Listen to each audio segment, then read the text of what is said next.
안녕하세요. 30대 초반 직장에 다니고 있는 여성입니다. 저는 어릴 적 굉장히 가난한 집안에서 장녀로 자랐어요. 아버지는 제가 2살이 되었을 때 암으로 일찍 돌아가셨고, 엄마께서 홀로 저와 동생을 단칸방에서 키우셨죠.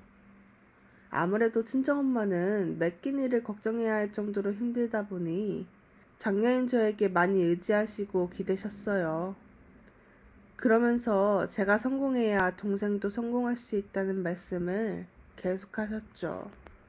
사실 어릴 때는 워낙 이런 말들을 많이 듣다 보니 그런가 보다 하고 넘기는 날이 많았어요.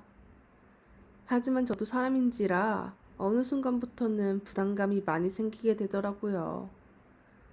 그래서인지 저는 성공을 해야 한다는 강박감 때문에 항상 밤을 새우며 공부를 했고, 대학생 때도 장학금을 놓지 않으려고 안간힘을 쓰면서 살았어요. 덕분에 저는 4년 내내 장학생으로 무사히 대학교를 졸업하고 교수님의 추천서를 받아 수직을 빠르게 하여 자리를 잡을 수 있었지만, 항상 자랑스러운 딸이 되기 위해 한순간도 마음을 놓은 적이 없었던 것 같아요. 게다가 힘든 모습이라도 보이면 엄마나 동생이 크게 걱정을 할까봐 항상 웃는 모습으로 있어야 했죠. 그러나 가족의 기대감이 높아질수록 시간이 지날 때마다 지치게 되더군요. 물론 없이 홀로 힘들게 키운 딸이 성공했으면 하는 엄마의 마음을 잘 알고 있었고, 머리로는 이해를 했지만 마음은 점점 반대가 되었어요. 상황이 이렇다 보니 어느 순간부터는 자꾸만 삐뚤어지고 싶고 밖으로만 나돌게 되었죠. 그런데 우연히 이런저리 잡아준 예비 신랑을 만나게 되었어요. 예비 신랑은 친구의 소개를 통해 처음 만나게 되었고, 저보다 2살 많은 오빠였죠. 아무래도 저는 장녀로 평생을 살아왔고 가족까지 책임지고 있는 상황이라서 그런지 제 울타리가 되어줄 수 있는 사람은 없다고 생각을 하면서 살아왔거든요. 그런데 예비 신랑이 제 앞에 나타나 사정을 듣고 본인이 울타리가 되어주겠다고 하는 거예요. 처음에는 그냥 하는 말이라고 생각했죠. 그런데 예비 신랑은 정말로 제 옆을 듬직하게 지켜주었고, 뭐든지 원하는 것을 해주려고 했어요. 그리고 믿음을 주려고 많은 노력을 했죠. 그 모습을 보면서 저도 자연스럽게 예비 신랑에게 마음이 가게 되었어요. 그렇게 저희 둘은 8년이라는 긴 시간 동안 연애를 하게 되었죠. 그렇게 오랜 시간을 만났음에도 예비 신랑은 항상 저에게 잘했어요. 다만 문제가 있었다면 예비 신랑은 성공에 대한 욕심이 너무 많았다는 것이었죠. 사실 저희 둘은 연애 4년 차에 접어들었을 때 결혼을 하기로 결심했었어요. 그런데 예비 신랑이 갑자기 말을 바꿨죠.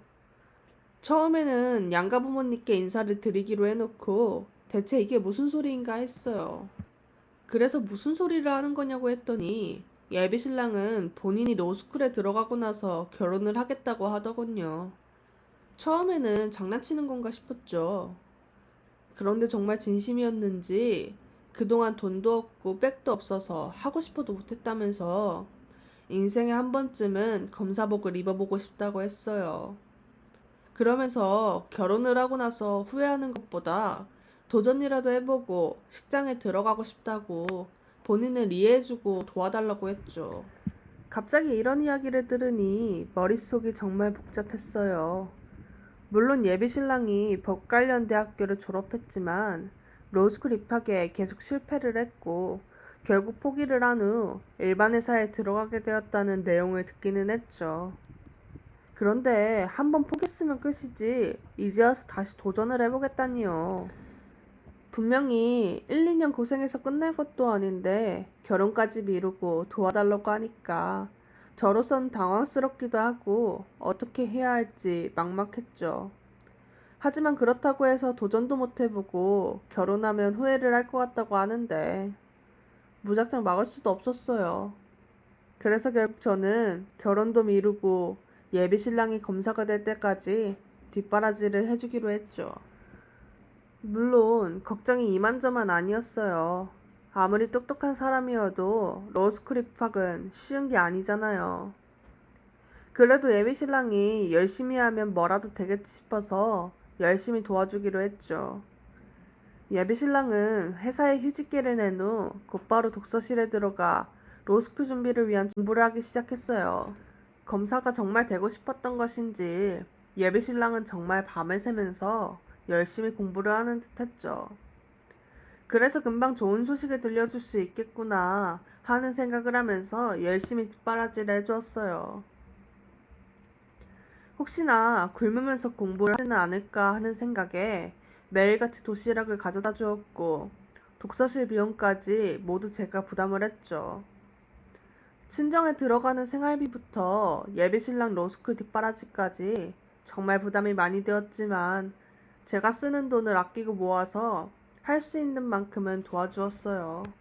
예비 시어머니도 나중에 이 사실을 알게 되시고 미안하다면서 결혼 후에는 본인이 잘해주겠다고 하시더군요. 그리고 예비 신랑도 본인 때문에 제가 뼈 빠지게 고생하고 있다는 것을 아니까 항상 미안하고 고맙다고 말버릇처럼 이야기를 했죠. 미연아, 나 때문에 고생 많이 하게 해서 미안해. 그리고 내 목표 이룰 수 있게 도와준다고 해서 너무 고마워. 아, 됐어. 이제 와서 왜 자꾸 그런 소리를 해? 이왕 이렇게 된 거 오빠는 그냥 열심히 공부해서 로스쿨 빨리 들어가는 게 도와주는 거야. 나 지금 열심히 공부하고 있고 최대한 빨리 좋은 소식 들려줄게. 그래, 그거면 됐어. 오빠가 빨리 로스쿨 합격해야 우리 결혼도 할 수 있는 거 알지? 당연하지. 내가 빨리 성공해서 너 호강시켜줄게. 조금만 기다려줘. 사실 저도 여느 직장인들과 똑같이 월급은 한정되어 있으니 저녁에 아르바이트라도 하나 더 해야 하나 라는 생각을 할 정도로 먹고 살기 바빴어요. 하지만 이런 상황에서도 저는 예비 신랑의 뒷바라지를 뼈 빠지게 해주는 게 아깝다거나 후회를 하지는 않았죠. 왜냐하면 제가 예비 신랑을 너무 사랑했거든요. 그리고 예비 신랑이 로스쿨에 합격만 한다면 불행 끝 행복 시작이라는 생각을 가지고 있기도 했고요. 다행히 예비 신랑은 공부를 열심히 했고 독서실에 들어가 공부를 한 지 2년 만에 로스쿨에 합격할 수 있었죠. 예비 신랑이 로스쿨에 합격을 했으니 당연히 저는 예정대로 결혼을 하면 되겠다 싶었어요. 그런데 어느 날 예비 시어머니께서 갑자기 전화가 오셨고 잠시 예비 시댁에 올 수 있겠냐고 하시더군요. 조금은 당황스러웠지만 예비 시어머니의 말씀을 무시할 수가 없었고 퇴근 후 곧바로 예비 시댁에 찾아가게 되었어요. 너희들 결혼 종혁이 로스쿨 졸업하고 해라. 네? 갑자기 그게 무슨 말씀이세요? 저희들 오빠 로스쿨 들어가면 바로 결혼식 올리기로 했어요. 나도 그 얘기 듣기는 했다만 아무래도 종혁이 로스쿨 졸업하고 생활이 안정됐을 때 하는 게 나은 것 같다. 너도 조금만 더 기다려서 종혁이 겸사되고 난 후에 좋은 직장에 예쁜 드레스 입고 들어가면 좋잖아. 어머니, 로스쿨 졸업할 때까지 기다리려면 최소 3년은 있어야 해요. 차라리 몇 년 고생하더라도 빨리 결혼해서 가정 꾸리는 게 좋을 것 같아요. 안 그래도 종혁이 로스쿨 들어가서 공부하느라 정신없는데 어떻게 결혼까지 신경을 써? 그냥 졸업할 때까지 기다렸다가 결혼해라. 어머니, 이 문제는 제가 종혁 오빠랑 직접 상의할게요. 너 말귀를 왜 이렇게 못 알아듣니? 이미 종혁이랑 얘기 다 된 부분이다. 그러니까 너도 잔말 말고 종혁이 로스쿨 졸업할 때까지 좀 기다려. 갑자기 예비 신랑이 로스쿨 졸업할 때까지 결혼을 미루라니 정말 황당하더라고요. 혹시나 싶어 예비 시댁에서 나와서 바로 예비 신랑에게 전화를 걸어봤죠. 오빠, 나 방금 어머니한테 이상한 얘기를 들었는데. 무슨 얘기? 오빠 로스쿨 졸업할 때까지 결혼도 미루라고 하시는데 알고 있었던 얘기야? 아, 그거 알고 있었어. 뭐라고? 오빠 공부할 때 나랑 했던 약속이랑 다르잖아. 그리고 그런 중요한 얘기를 왜 내가 어머니한테 들어야 해? 왜 그렇게 화를 내? 내가 아예 결혼을 안 하겠다는 것도 아니고 로스쿨 졸업할 때까지만 잠시 미루자는데 그게 그렇게 화를 낼 일이야? 그럼 화가 안 나? 그런 일을 혼자 결정하는 것도 모자라 중요한 얘기를 어머니 통해서 들었는데 나는 당연히 네가 이해해 줄 거라고 생각했는데 정말 너무하네. 너무해?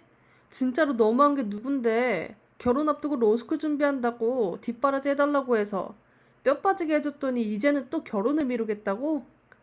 진짜 제정신이야? 네가 아무리 그렇게 열을 내도 상황은 바뀌지 않으니까 그냥 이해하고 넘어가자. 결혼을 아예 안 하겠다고 하는 것도 아닌데 굳이 이렇게 싸울 필요까지는 없잖아. 말인지 방구인지 당당하게 그냥 이해하고 넘어가라는 예비 신랑의 말이 너무 황당해서 말이 더 이상 나오지 않더군요.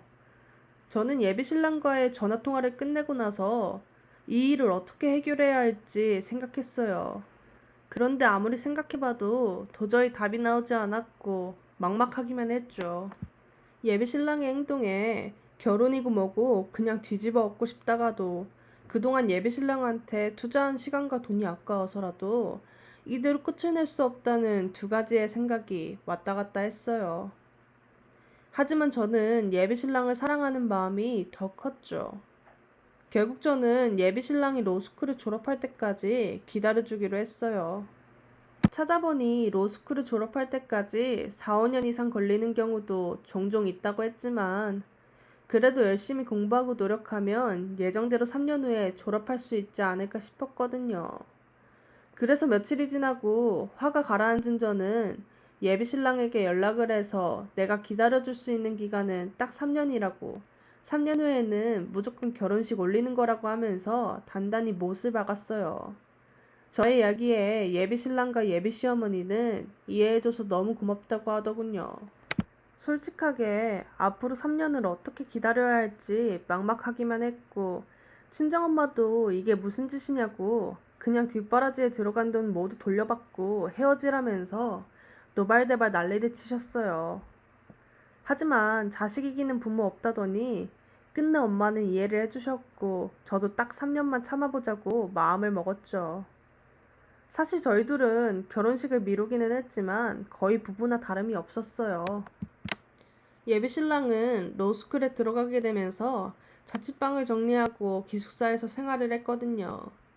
그래서 예비 신랑은 주말이나 명절 등 기숙사에서 나올 때마다 회사에 취직하면서 구해 살고 있는 제 자취방에서 생활을 했죠. 그리고 저는 예비 시댁에 자주 찾아가고 예비 시어머니께 안부 연락도 자주 드렸어요. 저희들은 3년이라는 시간을 이렇게 보냈어요. 그리고 3년이 되었을 때 예비 신랑은 예정대로 로스쿨을 졸업했고 드디어 결혼 준비를 시작하게 되었죠. 이번에는 변호사 시험과 검사 임용 시험에 통과할 때까지 기다려달라는 딴소리를 할까봐 걱정이 이만저만 아니었는데 다행히 그런 소리는 꺼내지 않더군요. 저희들은 최대한 빨리 결혼식을 올리기 위해 절차를 최대한 간소화해서 준비를 해나갔어요. 그렇게 약 6개월의 시간이 지났고 드디어 저희들은 결혼식을 하게 되었죠.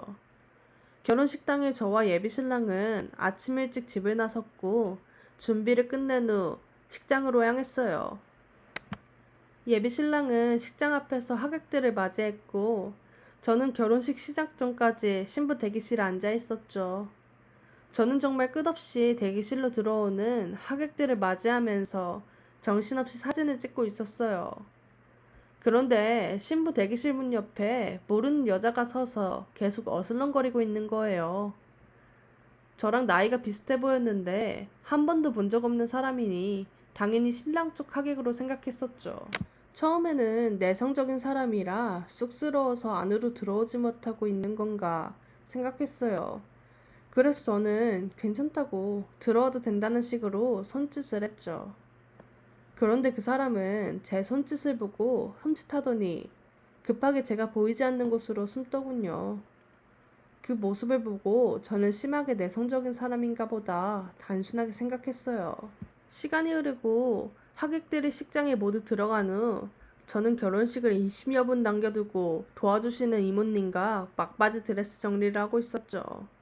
그런데 신부 대기실 앞에서 서성이던 젊은 여자가 제 앞으로 다가오는 거예요. 저기, 어? 아까 문 앞에 있던 그 여자분 맞으시죠? 신랑 쪽 하객이에요? 아, 축하해주러 온 사람은 아니지만 굳이 따지자면 저는 두 사람 모두의 하객이에요. 네? 그게 무슨 말씀이신지. 뜬금없이 찾아와서 축하해주러 온 사람이 아니라는 건 뭐고 두 사람 모두의 하객이라는 건 뭐죠? 저는 그쪽을 처음 뵙는데요. 그게 남의 결혼식에 와서 이런 말을 하는 게 그렇긴 한데 신부를 만날 수 있는 방법이 이거밖에 없어서요. 그게 무슨 말씀이신가요? 저를 만날 수 있는 방법이 이거밖에 없다는 게. 제가 왜 그쪽을 만나야 하는데요? 사실 저희 엄마랑 그쪽 신랑이랑 불륜을 저지르고 있어서요. 이걸 알리려면 신부를 만나야 했고 번호나 주소를 알 길이 없으니 신뢰를 무릅쓰고 결혼식에 찾아왔네요. 네? 지금 무슨 소리를 하시는 거예요? 저희 오빠가 그쪽 엄마랑 불륜을 저지르고 있다고요? 당신이랑 불륜을 저지르고 있다면 모를까. 그쪽 엄마랑 신랑이 불륜 관계인 게 말이 되나요? 저도 처음에는 믿을 수가 없었어요. 그런데 정말이에요. 지금 그쪽 신랑 저희 엄마랑 불륜 관계에 있어요. 이 쪽지 보시면 아실 거예요. 그 여자는 저에게 본인이 가지고 온 쪽지 하나를 건네줬어요. 저는 떨리는 손으로 그 여자가 건넨 쪽지를 열어보았죠.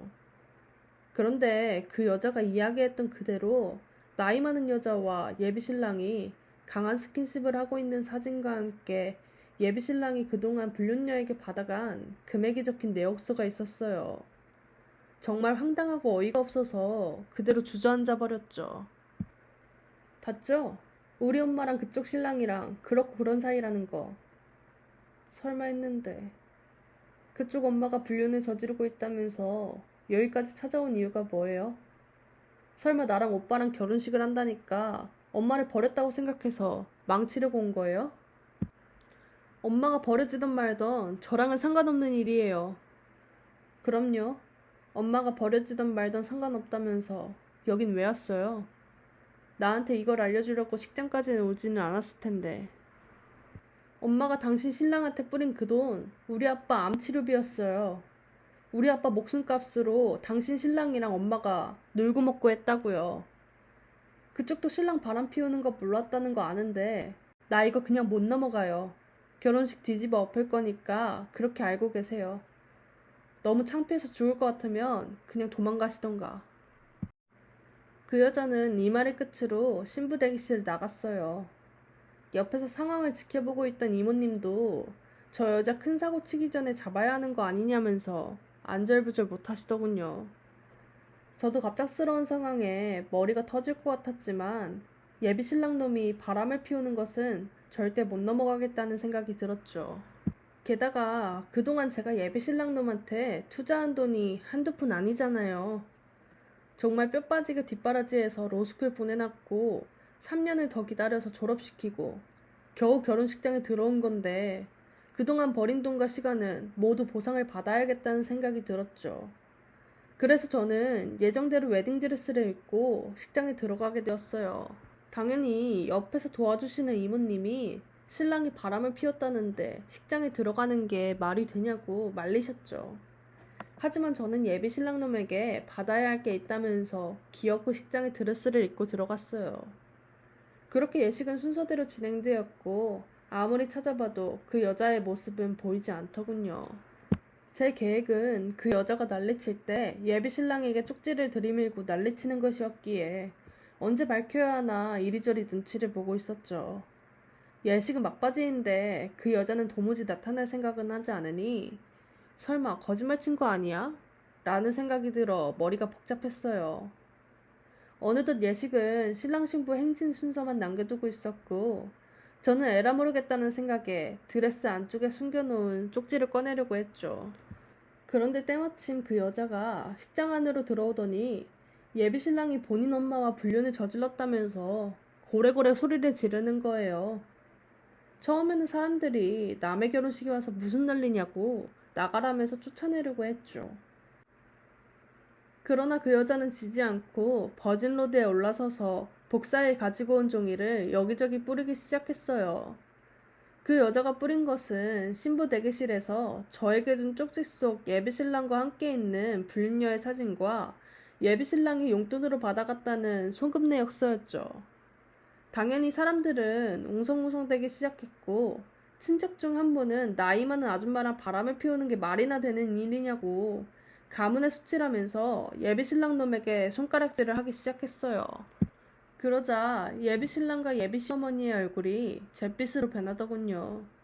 그리고 저는 이때다 싶어서 예비신랑과 예비시어머니 앞에서 그동안 뒷바라지 할 때 들어간 돈과 시간에 대한 보상은 확실하게 받을 거고 사기 결혼으로 고소도 할 거라면서 각오 단단히 하고 있으라고 했죠.